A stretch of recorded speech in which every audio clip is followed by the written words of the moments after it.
अंगना में रोवेलिया मन हो, दुआरे रोवेले पापा। अंगना में रोवेली मन हो, दुआरे रोवेले पापा। कोहा भर में रोवेली दुलारी धिया, छूटल नैहर से नाता। कोहा भर में रोवेली दुलारी धिया, छूटल नैहर से नाता। बड़ा रे जतन माँ से बेटी तोहे पलली, बड़ा रे जतन माँ से बेटी तोहे पलली।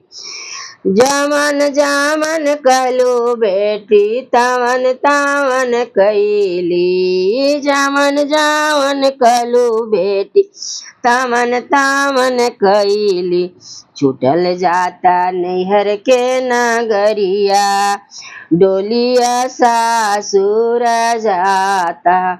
छूटल जाता नैहर के नगरिया, डोलिया सासुर जाता। आम अंगना में रोवेली चाची न हो, दुआरे रोवेले चाचा।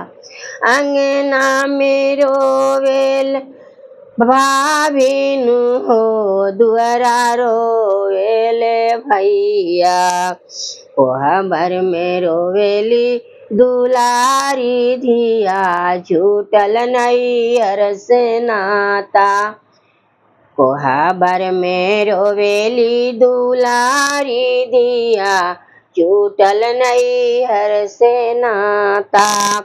बड़ा रे जतन माँ से बेटी तोहे पलली, बड़ा रे जतन माँ से बेटी तोहे पोसली।